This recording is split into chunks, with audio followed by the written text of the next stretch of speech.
All right, folks, I know if you have been paying attention to the news at all this week, you heard that our president, Donald John Trump, was at the NABJ, the National Association of Black Journalists. He was supposed to be there. I think Kamala Harris was supposed to be there too, but she's pulling Obama because she doesn't believe that she needs to talk to black people because you guys are going to vote for her no matter what she does or says. So we're back to that. But Trump actually came out. He surprised everybody. They thought that Trump would do like Republicans always do, which is not show up and just sort of ignore the black community. But Trump showed up indeed, and in typical Trump fashion, he did not disappoint. I've always called Donald Trump the clown prince of capitalism. And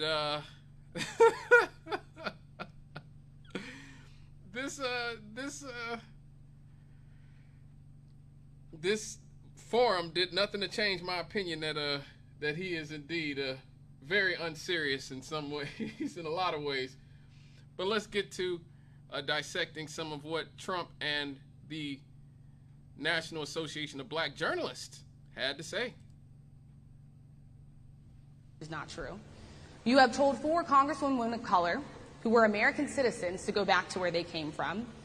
You have used words like animal and rabid to describe black district attorneys. You've attacked black journalists, calling them a loser, saying the questions that they ask are, quote, stupid and racist. You've had dinner with a white supremacist at your Mar-a-Lago resort. So my question, sir, now that you are asking black supporters to vote for you, why should black voters trust you after you have used language like that? Well, first of all, I don't think I've ever been asked a question so in such a horrible manner. First question. You don't even say, hello, how are you? Are you with ABC? Because I think they're a fake news network, a terrible network. And I think it's disgraceful that I came here in good spirit. I love the black population of this country. I've done so much for the black population of this country. Including employment, including opportunity zones with Senator Tim Scott of South Carolina, which is one of the greatest programs ever for black workers and black entrepreneurs. I've done so much, and you know, when I say this, historically black colleges and universities were out of money, they were stone cold broke, and I saved them, and I gave them long-term financing, and nobody else was doing it. I think it's a very rude introduction. I don't know exactly why you would do something like that. And let me go a step further. I was invited here, and I was told my opponent, whether it was Biden or Kamala, I was told my opponent was going to be here. It turned out my opponent isn't here. You invited me under false pretense. And then you said you can't do it with Zoom. Well, you know, where's Zoom? She's going to do it with Zoom, and she's not coming. And then you were half an hour late. Just so we understand, I have too much respect for you to be late. They couldn't get their equipment working or something was Mr. President, wrong. I would love I think you it's can a answer very the question nasty on your rhetoric question. and why you I have believe that answered the black voters question. should trust you with another 4 I have years. been the best president for the black population since Abraham Lincoln. That's my answer. Better than President Johnson, who signed the answer. Voting Rights Act? And for you to start off a question and answer period, especially when you're 35 minutes late because you couldn't get your equipment to work, in such a hostile manner, I think it's a disgrace. I really. Oh man, that man is so unserious. Why y'all turn this man in? Why y'all fear this man like he is Gargamel? Is so beyond me. Donald Trump's the most unserious, one of the most unserious candidates we've ever had for president. I always tell people there's a reason he is in the WWE Hall of Fame. Like he understands that politics is professional wrestling. And Donald Trump does his part right there, you know, as sort of when a heel goes into a hostile territory in wrestling, he comes out and he insults the audience, and they you know, they booing.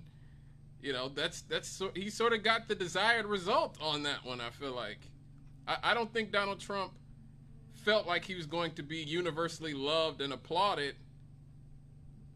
I think he knew he was going into hostile territory. But I think that what he did well was say, I'm not scared to be in hostile territory. He played the heel. He went out there just like the Iron Sheik or Bob Backlund or, MJF in today's wrestling, and came out and basically spewed at the audience while they sort of jeered him. And that's what everybody wanted. Let me just say that everybody involved wanted exactly what they got there. The black media wanted to show their white liberal masters that they can be hostile towards Trump, and all the black liberals in the NABJ can say, "Oh, look at we hate Trump. Look at us, we hate Trump. Look, we're tough on Trump. Massa Biden, Massa Kamala. We tough on Trump. We tough on them Republicans. But we love you. We love you." And Trump could come out and be like, "Yeah, look at me, hate me, everybody. Look at me. I'm the bad guy that you all love, or love to hate, should I say?" Everybody got what they wanted coming out of that. Period. Trump gets to be the villain, the wrestling villain that you love to hate. The black journalists get to show off and virtue signal and show everybody how virtuous they are by standing up to big old mean Trump. And ultimately, the whole thing was an unserious affair. Because here's one thing you do know. Donald Trump is hostile towards everybody who does not like him. He's fairly simple. If you say nice things about Trump, you could be a literal serial killer, and Trump will say nice things about you. You could be John Wayne Gacy, and Trump will be like, "Well, maybe he didn't do it. He may have done some things. He may not have done it." But if you don't like him and you say bad things about him, you're basically dead to him. The liberal media's, and especially the black liberal media's job, or should I say their constant desire to morph Trump into the worst thing that has ever existed in the history of life and existence, does nothing but give the heel what he wants, and the sort of power over your emotions and your mental state that he wants. Trump might as well beat Stone Cold Steve Austin or The Rock or somebody. Like, seriously. This is how he won in 2016. He played the wrestling villain to the liberal media. And instead of learning from that experience, these people still fall for the trap. The way to deal with Donald Trump is, and will always be, in a dispassionate manner. It won't be, "This man is literally a fascist. This man is literally Hitler. This man he's a rapist." And look, virtually everything you can say about Trump, and I tell y'all this on a weekly basis, you can say about Joe Biden. I have seen no evidence that Donald Trump is more racist than the guy behind the Clinton crime bill, the Patriot Act, the guy who said he didn't want his kids growing up in a racial jungle. His own vice president said he was racist for blocking school integration in the 70s. Kamala Harris said that. And then she had to take it back when he picked her as his vice president. So, again, the way to deal with Trump is dispassionately, like I do on a weekly basis. The guy's a con artist. He's the clown prince of capitalism. That's what he is. A lot of you guys get mad at me because I don't go all Rachel Maddow on him and oh my God, we are going to have a traitor and who's going to bring back slavery. No, I ain't about to do that. Because first of all, it's not true. Trump is a clown. He's not a serious person. He's a degenerate, liar, and con artist who, if you believe some accounts, didn't even want to win in 2016. His wife was crying when they won, according to some accounts, because she's like, "I thought we were just doing this for attention and to make money. We weren't actually supposed to win." You have to be dispassionate about Trump, and that is something that the black media is incapable of doing because they need to you're a liar, you're this, you're the worst person in the history of the world. And it always works out in his favor because that's not the way you deal with somebody like Trump. I'm sorry, it just isn't.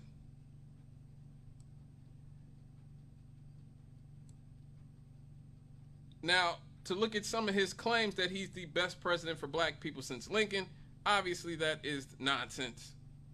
You know, I get on here and I talk about LBJ and FDR on a regular basis. You know, LBJ cut black poverty in half in the 1960s. In the 1960s, we went from 60% poverty rates in the black community to under 30% just in the 1960s, between 63 and 70. 60% poverty rate, 27% poverty rate in like 6 or 7 years in the black community. You ain't never seeing nothing like that again. Great Society, Fair Housing Act, Civil Rights Act, Voting Rights Act, there is no question who the best president for black America since Lincoln was. And it sure as hell isn't Donald Trump or any of these other clowns that you people vote for and give all this credit to. Period. So he definitely wasn't telling, but Trump has a very hyperbolic way of speaking. But I don't know. Trump wasn't done. He was not done clowning the black journalists. This is also what he had to say. This is what he had to say about Kamala Harris. Do you believe that Vice President Kamala Harris is only on the ticket because she is a black woman? Well, I can say, no, I think it's maybe a little bit different. So I've known her a long time indirectly, not directly very much. And she was always of Indian heritage, and she was only promoting Indian heritage. I didn't know she was black until a number of years ago when she happened to turn black, and now she wants to be known as black. So I don't know, is she Indian or is she black? She has always but identified as a black woman. I respect either black one. College. I respect either one, but she obviously doesn't, because she was Indian all the way, and then all of a sudden she made a turn and she became a black person. Just to be clear, sir, do you believe that I think somebody should look into that too when you ask continue in a very hostile, nasty tone. It's a direct question, sir. Do you believe that Vice President Kamala Harris is a DEI hire, as some Republicans I really don't have know. said? I mean, I really don't know. Could be. There are some, and there are plenty. I'll help you with that. Kamala Harris is absolutely a DEI hire. Now, obviously, Republicans use the term DEI up until Trump almost got assassinated and they started going at all those white women who were on the Secret Service as what they call DEI hired. The term DEI was almost always used as a slur or some sort of pejorative statement against somebody black. And most of the time it doesn't apply. Like conservatives were calling everything DEI. But in the case of Kamala Harris, this is the one time they were right. And we have proof that he's right in the sense that from Joe Biden's own mouth, I got this directly from the White House, whitehouse.gov. Look it up. This is from his speech. To me, the values of diversity, equity, inclusion, that's DEI, are literally, and this is not kidding, the core strengths of America. That's why I'm proud to have the most diverse administration in history that taps into the full talents of this company, and it starts at the top with the vice president. He literally used DEI in the paragraph that he talks about choosing Kamala Harris. So yes, most of the time when Trump and Republicans use the term DEI, they're just being racist and oftentimes being dishonest and not truthful. This is the one time they are being 100% factually correct. Joe Biden literally said he was only picking a black woman as vice president because Clinton world, the champagne wing of the Democratic Party, the corporate elites in the Democratic Party, the Clintons and the Obamas and all those people, forced Kamala Harris on him. He didn't even like Kamala Harris. As I just told you, Kamala Harris called him racist. She called him racist. I'm not the first person to call Donald Trump a racist. His own vice president said he was racist. And Jill Biden didn't like Kamala Harris either. But the corporate wing of the Democratic Party has had one goal since 2020, well, since Hillary lost, and that was to get Kamala Harris, their puppet, into the White House. And so they actually used DEI. They used DEI on Joe Biden and said, look, you got to pick a black woman. And obviously knowing that there was only one black woman who was in the contention, serious contention for the White House, and that was Kamala Harris. And so Joe Biden, to me, the values of diversity, equity, inclusion are literally the core strengths of America. That's why I'm proud to have the most diverse administration in history. And it starts at the top with the vice president. Boom. So, you know, this is how politics works, folks. This is just how it is. So I will say in that particular instance, Trump didn't want to say it. I'm surprised. He should have just said, yeah, she's a DEI hire. Because she was. Now, here's another situation, another controversial statement by Donald Trump. This one about illegal immigration. And of course, once again, the black liberal journalists feel the need to carry water for illegal immigration because white liberals tell them to, mostly. But you might be to stop people. You might be surprised what Trump has to say about illegal immigration and who it affects the most. To stop people from invading our country that are taking, frankly, a lot of problems with it. But one of the big problems, and a lot of the journalists in this room I know and I have great respect for, a lot of the journalists in this room are black. I will tell you that coming from the border are millions and millions of people that happen to be taking black jobs. You had the best. What exactly is a black job, sir? A black job is anybody that has a job. That's what it is. Anybody that has a job. All right. And Mr. they're taking the employment away from black people. They're coming in, they're invading. It's an invasion of millions of people, probably 15, 16, 17 million people. I have a feeling it's much more than that. And everybody's been seeing what's happened. The first group of people, the black population, is affected most by that. And Kamala is allowing it to happen. She's the border czar. She's the worst border czar. You know, again, this situation, you've seen so many people call Trump racist for saying exactly what the truth is, which is that illegal immigration hurts the poor and the working class.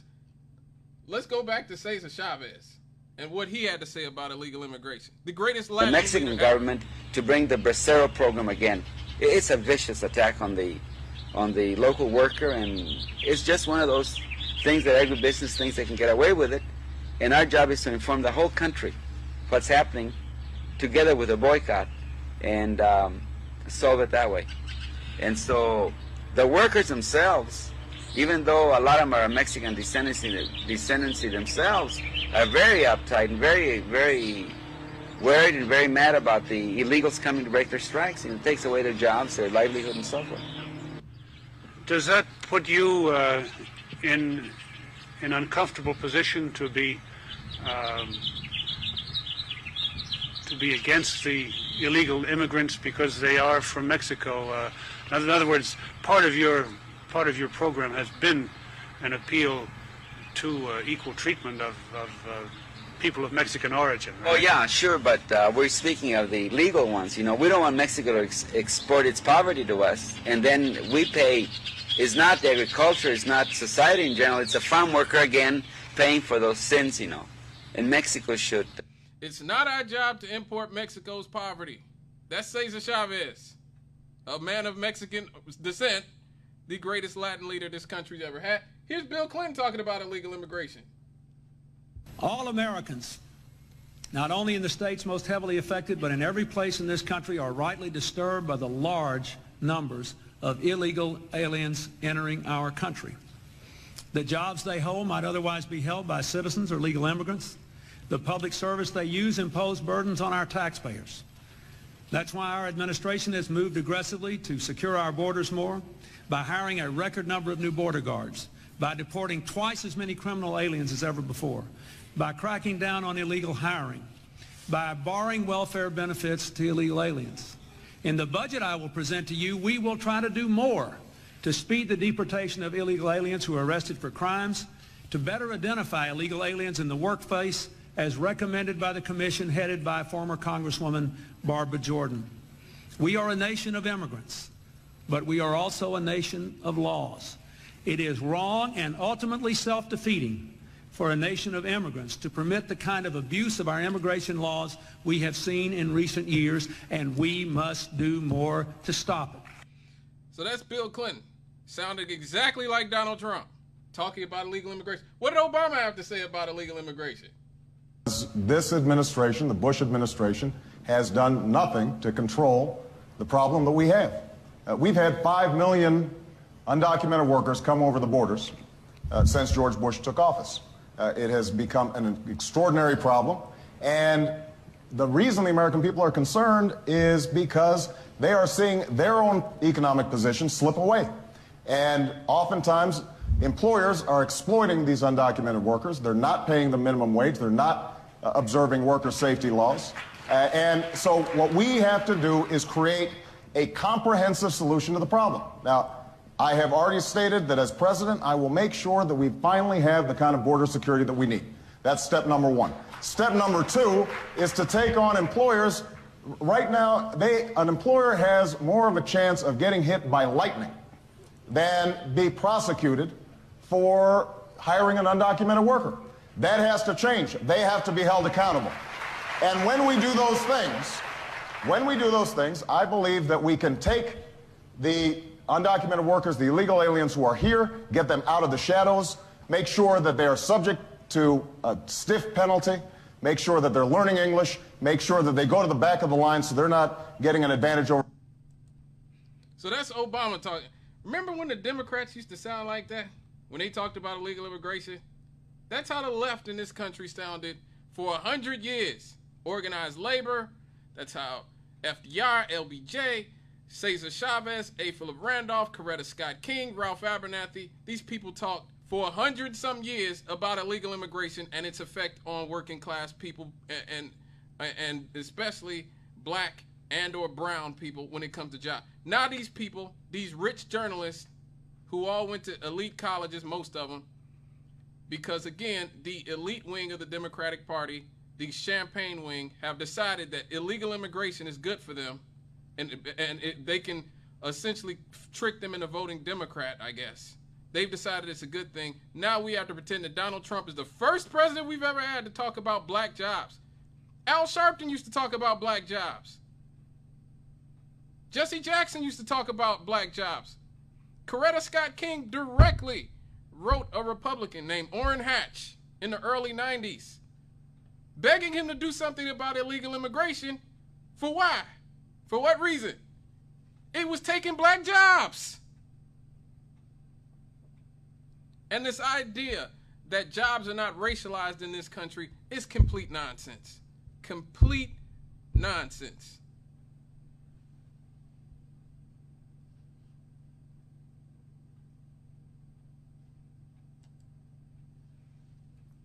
My guy, Jeremy Osei Frimpong, addressed this in a video recently. I want you guys to hear what he had to say about black jobs for all the people who are listening to people being dishonest and disingenuous about black jobs. America, my name is Jeremy Osei Frimpong. Today we're going to talk a little bit about the debate last night between former President Trump and current President Joe Biden, and just a comment that Trump made about immigrants coming over and taking black jobs. Apparently, while that's not a sophisticated understanding of what's going on, we can't pretend that that's a stupid claim or that there's no such thing as black jobs. And yet, would you believe no small number of Twitter famous black people are going around, and people in the media are going around saying that there's no such thing as black jobs. And that is just a bunch of ignorance. That's almost more dangerous, a quality of ignorance that's almost more dangerous than the quality of xenophobia espoused by Trump's Republican Party.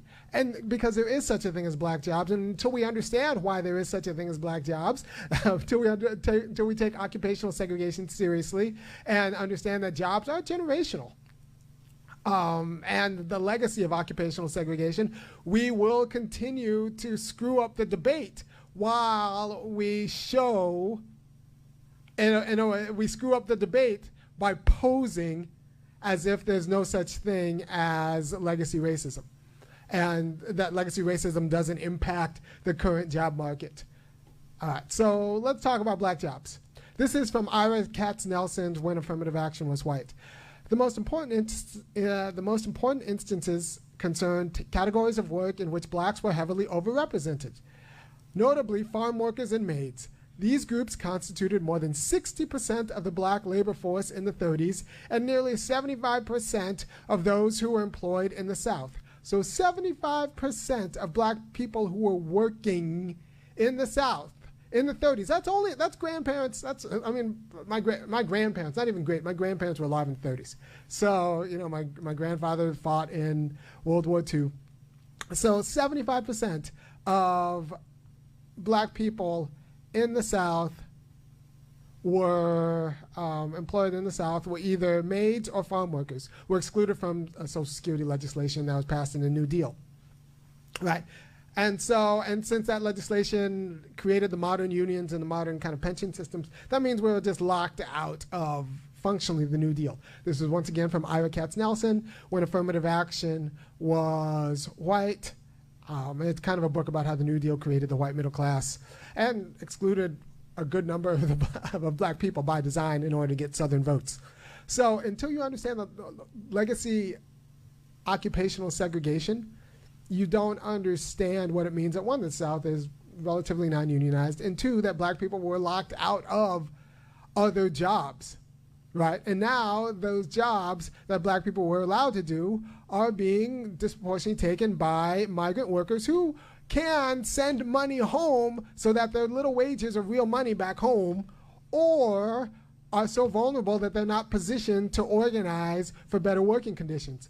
So black people will do those jobs, and those jobs are important, but will actually expect to be treated like Americans who are expected to stay in Americans. Other people will come here, do those jobs, and then send money home and build a whole middle class in some other country with their meager wages that they earned here without organizing to get better wages and working conditions. Exactly. 100%. Irmi Osei Frimpong, the Funky Academic. Y'all need to check him out on Twitter.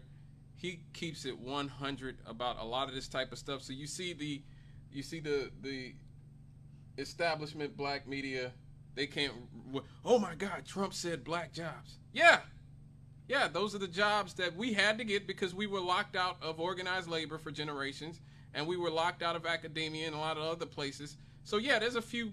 Yeah, Kamala Harris is the vice president. There's only been one black vice president. Yeah, Barack Obama was the president. There's only been one black president. Okay? Yeah, it's like saying the NBA is, NBA players are average. They are not average. NFL players are not average. Nurses and cops are average. And he has a whole video about that. That's what stable black money looks like. And so to pretend that there's not black jobs, it's completely ridiculous. In LA, black men decades ago used to make $17 an hour. Decades ago, like 4 decades ago, hanging drywall. Now there's no black people, no black men in that entire business. It is virtually all illegals. Half of Texas's construction workers are illegal immigrants. Half. Don't tell me that those aren't jobs that black men couldn't have been working for generations. They absolutely are. But once again, we have a elitist, black, bougie, boule class whose their sole intent is to show out and to show off for the white liberals who fund them and their organizations. And that's pretty much what this entire event was. But I will say, I wanted to play this too. To me, the best I've heard Kamala Harris sound is the day after this event took place. She handled Trump the exact same way that I always say that people need to handle Trump. Don't hyperventilate and talk about how he's a racist and a fascist and he's, oh my God. No, you handle Trump in a very dispassionate way and you just say, oh my God, you know, this dude is a clown. Which is basically what Kamala Harris did the day after, which is what I think this afternoon.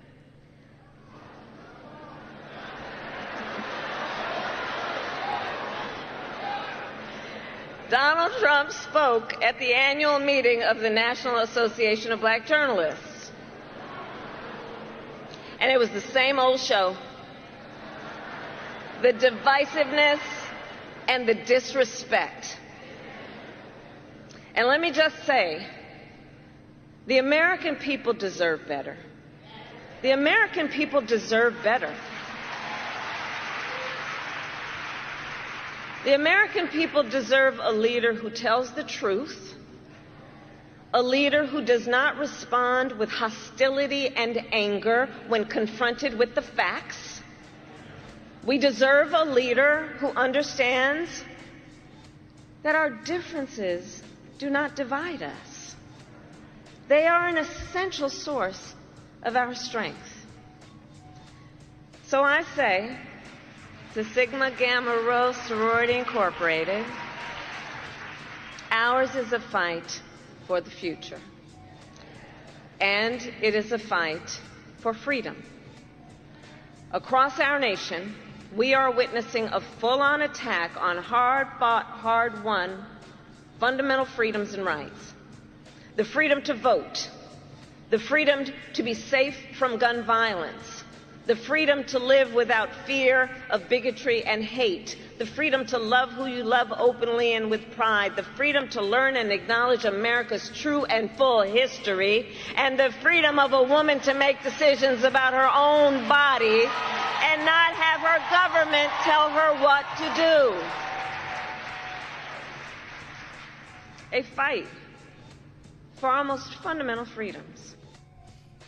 See? Very simple. Very simple. No need to hyperventilate.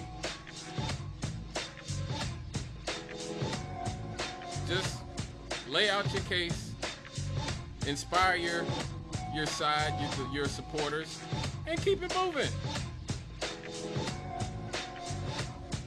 All right, folks, when we come back, we are going to get into a topic that I think much of the mainstream media has started to sort of ignore now that we have the presidential election and the Olympics and all these things sort of going on, and that is Israel's ethnic cleansing of the Palestinian people in the Gaza Strip.